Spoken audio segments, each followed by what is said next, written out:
right, hello and welcome to the Weekly Hijack. Hello. This is Timothy Deal. This is Nick. And if you've not listened to the Weekly Hijack before, this is where we just kind of give our quick instantaneous reactions. As in we just finished watching an episode. That's right. And this is the first time we've done something besides Lost for the Weekly Hijack. Yeah. We haven't gone too far from the tree, though. This is Once Upon a Time. But we know nothing about what's going up. This is brand new stuff for us. Yes. So the episode we just watched, actually, did you catch the name of it? Darkness Beyond I don't remember. Darkness Beyond. This is mid-season 4? We're on season 4 now, right? Yes. And basically just the first one after the season break. We got to see a lot of Rumpelstiltskin plotting with Cruella and Ursula, and then the fairy back with Maleficent was there too. Yeah. But also, I should point out, in the living room, we've got a number of other people. We've got Nick's wife, Natasha. Hi. Nick's brother, Zach. Hi. And Nick's parents, Kurt and Deb. Hello. So if you've heard the other Weekly Hijack, you're familiar with all these voices at least a little bit. We're in the Hayden's family room right now. And so, yeah. Thoughts? There's a lot of different things. Go ahead. Oh, go ahead. I don't know.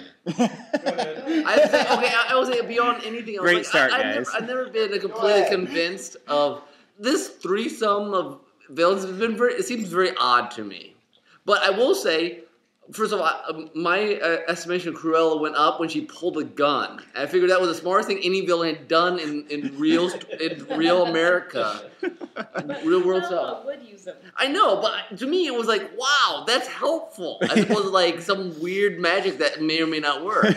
Yeah, I get Ursula and Maleficent are okay. Cruella's not a Disney queen. A evil witch. She was a bad person, and I don't see how she met up with these people. And all these other things take place in like a fairy tale-ish forest, land. Yeah. other lands. She was in like New York or something. Yeah. I mean, it doesn't seem to fit. And then they gave her magical powers though, which then I'm like, Yeah. I'm hoping watched this show before. Yeah, but well, I'm hoping later in the season there'll be some sort of flashback about how she got, because her outfit doesn't look like it fits into fairy at all. And they did that sort of thing when they did the Frozen thing last time. All their outfits look like they're from Arendelle, which is a completely different country than Enchanted Forest people dress. yeah, I worry that this show is going to drag on longer than it should and keep pulling in characters just to keep pulling in characters and cheapen the characters while they do it. Yeah.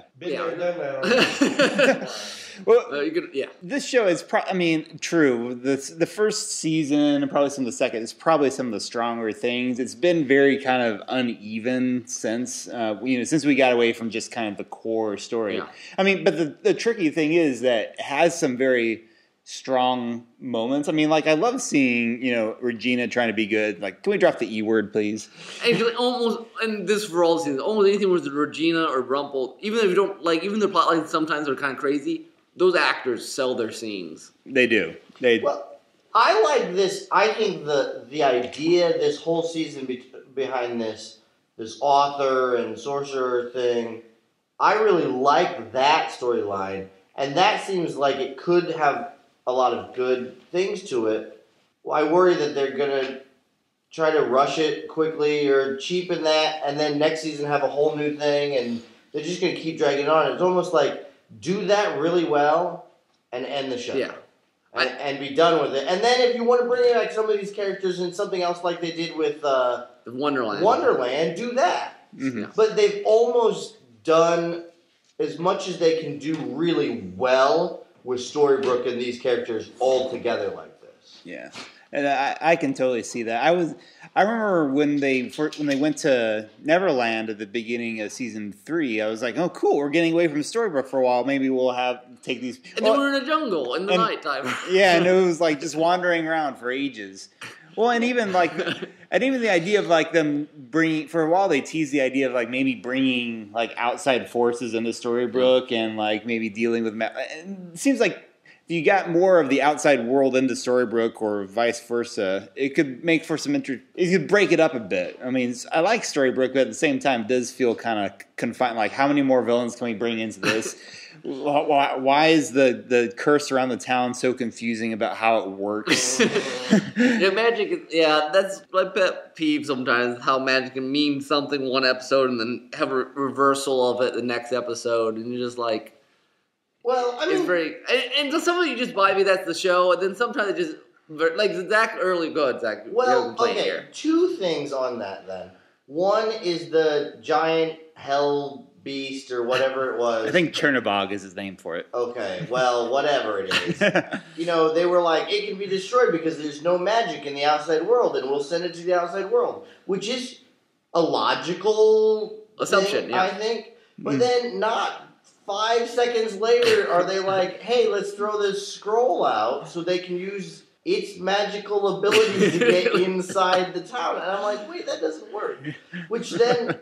So right there it was back to back. But the other thing that to me, I don't think would have worked if there hadn't been this giant mid-season finale is the fact that these people have been trapped inside this hat thing forever, and then there's just like, oh yeah, there's a spell that just gets them out. I mean, it's a pretty quick, easy thing. We just found it, and it's...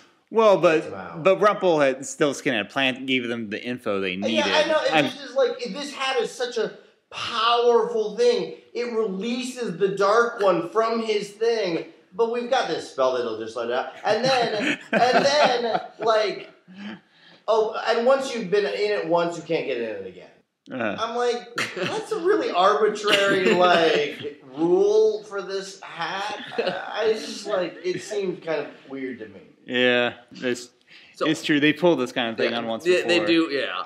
On the upside, this building, I think this author thing could be interesting. They play it right, and to kind of reveal this time that the sorcerer and the author are different people. Yeah, that's a cool revelation. Suddenly, oh wait, no, there's not just a Jacob. There's also this man. No, so I'd rather do that because these guys pull Lost things a lot. Which incidentally, the villain's going to Mr. Cluck's. It's pretty awesome. Great. That was awesome. I did really enjoy that. That's if you're not a Lost fan, that's Hurley's restaurant chain. They haven't sold me on these villains, but simultaneously Ursula's.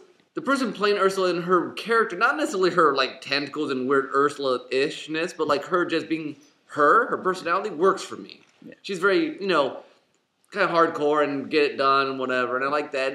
And Cruella, I don't know, there's part of her that I really like and part of her hasn't sold on me yet, but I think I can warm up to those two. Well, it's interesting with these villains in that they're sort of it's weird the way Once has been doing characters from Disney stories lately. Originally it was just kind of they don't have that much resemblance to them, but you'll get a Disney reference now and then. Now some of the costumes are very Disney-like, especially Cruella and Maleficent. But the characters are not, they're halfway like the Disney version, but halfway not. I almost wish the costumes weren't as close, because in some ways... It's a little distracting. It's distracting. It's almost like a crutch. We complained, well, we didn't have this podcast time, but we complained last season. Natasha complained about Elsa not changing her clothing from her Elsa costume all season. Yeah. And just it was ridiculous. It got ridiculous. It didn't make any natural sense. Everyone else wears street clothes, and she's like, oh, I'm wearing this dress around some more. Well, okay, but Hook wore the same outfit for forever. Yeah, but his are still pants and a jacket. I mean, it's not Is it more practical? It's much more practical. The flashback didn't do much for... We needed it for the connections or whatever. Yeah. And the unfortunate thing with booting up a season is that or a half season. A half season, yeah. But it was the beginning with the time passing and Storybrooke being peaceful and Gold eating ramen. That's good stuff. Yeah. And in the end where it's and here's my plan, and and then there's all of these hints of other stuff. But kind of the middle of let's deal with this beast thing is sort of okay. It's okay, but I also think it's kind of mantra of the they week. Always fall back on this. The flashback is a mirror of the current. They always do flashbacks I'm mirroring the past and the present. It's you can't do something different than that. I mean, I don't know. It just. It was something a little extra zest to it, maybe. Yeah, I get annoyed a little bit with it sometimes because it's There's no. They also like bring back these flashbacks that you're like, somebody would have brought up the fact that we've met these people. It's like a whole new epic saga in their history that we just like. Oh yeah, I forgot to tell you about that guy. Yeah, so Once Upon a Time is kind of showing its worn around the edges look. I mean, again, it's like we don't want to totally discount it because there's some really interesting things going on, and there's some neat stuff that could play, and some of the like Gold and Regina to me are always interesting. Oh, and like we were commenting, I don't know, I'm guessing is on purpose, like. Gold in the like real world stuff, he looked much more haggard and tired than like we typically see in him at all. I mean, he's still being Rumpelstiltskin trying to pull the strings, but the difference from him outside the city border and the moment he walked inside, completely different. And you have to give props to Hook. Actually, has had quite a an arc. Yeah, and even he's still processing change, which I think is more than expected when we first got Hook. Yes, that's true. I think it's more than the writers expected, too. He was only supposed to be a short-time thing, and then the fans loved him so much they made him into a big part. I remember reading that he wasn't supposed to be anything big. I could see that. Unfortunately, that meant Rumpel lost his son, but that opened up some interesting story I've been pleased with how they've done Hook, which I was surprised by. Yeah. I wasn't sure they'd be able to do it as well. What do you think about this revelation at the end here, or toward the end, where Gold implied that Emma was the one that the monster was chasing? Which occurred to me when like Regina teleported out of the car, and then it stayed on top of it. Apparently, Emma has a great potential for darkness. We saw a preview about that. Yeah, it wasn't unexpected because they've been showing previews. Yeah, that's why. To me, when they were chasing the car, I knew it was Emma they were after because the preview had shown that they're going to turn her evil or something. Oh, I hadn't seen that one. Which is just annoying that they sometimes, if it was supposed to be this big surprise, you just showed us all in the previews a week early, too. I mean, it's not like they showed it this upcoming week. They showed it before this even came out. Well, I thought it interesting, too. They're almost like sort of playing with that because, Emma... You think of her, child of Snow White and Prince Charming, but then also kind of the corrupted thing. But then Snow and Charming had this very dark moment at the end. It's like, don't tell anyone this or we'll kill you sort of moment. And even the villains were like, whoa. It is really... It seems like they're trying to find... I don't know. It seems like they're making everyone a little bit evil. It works best when they have one villain we can focus on. But now they're pulling in everybody, and each of these characters are the worst character in their particular stories. When you put them all together, it's just like a bunch of hens in a hen house, and nobody seems really all that evil. I mean, Gold is kind of evil, but the other ladies, you're like, whatever. Yeah. And then they're throwing on top of all that, they're trying to make Emma evil. It's like they're muddying the waters too much. Which I suppose if you played it really well, you could do all this like play these threads of redemption, fake redemption well, but subtlety has never been a strong suit of Once Upon a Time. That's true. Like a lot of times they have these great ideas, and like at times they'll hit it really well, but you always feel like you could have done a little. And writing TV is not easy. I'm not saying I could have necessarily done it either. Right. But you could play multiple plot lines simultaneously on this sort of good versus evil thing, which they like to play. They like to either turn people good, or once they're good, threaten with turning them evil. Right. Which is kind of the driving force of almost all of Once Upon a Time. Mm-hmm. I mean, I don't mind so much this potential plot line with Emma, just because I think it's interesting to see, Regina was evil and to see the good in her and see the opposite of that too. But I was going somewhere with that. Totally just like... Don't worry, this happens to us all the time. All the time, I'm just like... And then Tim edited this out very nicely. But just for you, Natasha, we won't. No, no, but I know what you mean, though. Like, muddying the waters so much that it loses a little bit of the fairy tale aspect of it, of the good and the evil and the clearly. I mean, at the same time, Once has always kind of had this thing of like evil is not bored, it's bred, things like choices that you make, it grows on you and stuff like that. Yeah, I mean, the storyline of are you good or are you evil and flipping back and forth has been done, though, on this show before. And it's like, really? We're going to watch Emma do it this time? I mean, and it could be done well. The thing with Emma is she's just coming into her powers, really, and it seems like magic always comes with a price, Mary. Just magic turns you evil, or it comes with evil baggage to it. You're reading Steelheart there? Sorry.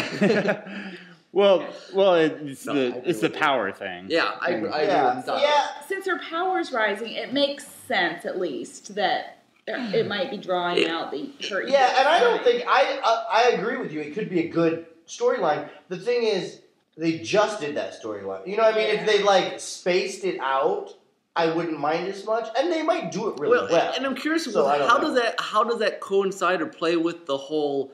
Basically, are you born to be a villain? This author thing. You're trying to get a happy ending, and you're also then turning good guys back. I mean, maybe you'll all play together really well, or will they be two separate plots and just get hammered together? I hope they get melded. My suspicion is that they're going to eventually find out that, like, painted it in this very, we didn't succeed because someone was against us. Yeah, purposely. I think, at least I'm hoping they're kind of going the direction with, no, everyone has free choice. There's still free will. It's not like the author's imposing these things. I like this discussion we could have about predestined free will. I'm not sure how much we actually have, but it's intriguing to me. Well, and I think that's where they were kind of hinting at with the page she found of an alternate version of her story. Yeah. So hopefully that's multiverse. No, hopefully not. All right. They'll start going to alternate Storybrooks. Oh boy, indeed. All right, well, we've talked a long time about this first episode, but I think it's good to get a lot of our pent-up frustrations about Once Upon a Time out. And then at the beginnings always take long to get going here. Yeah, especially on the show. But anyway, that's our first one for Once Upon a Time, and next time it'll be shorter. Maybe. I gotta say, quick shout out. I enjoy these. I know I always do the last ending thing, but I like seeing the Regina Emma thing. Like they're just like hanging out. They're like they're buddies. And then Regina and the fairy. It just shows a lot of. The fairy's like, man, no, I'm not. Like she's not ready to trust Regina so completely like everyone else is. So, anyways, Regina's completely. I mean, her transition is complete. Which like. I was not sure they were going to do. Yeah, from season 1, you would not have guessed that. You would have guessed that Rumpelstiltskin would be changed first. Yeah. Redeemed completely first. So anyway, I just thought those were nice little moments to remind us, okay, this is... Yeah. They're not backing down on this. That's true. Okay, go ahead. Okay. End this up. All right. You can listen to the Weekly Hijack at Derailed Trains of Thought.blogspot.com, where and also you can listen to a regular podcast, Derailed Trains of Thought, where we talk about all manner of storytelling stuff. Good stuff. Well, me and Nick, not these other people. No, we don't let them talk. Usually. You can subscribe to us on iTunes or Stitcher or... YouTube. We're all over the place for your listening pleasure. And share us. If you like us, tell other people. That's right. And spread the love. Until next time, this is Tim. This is Nick. Adios. Bye.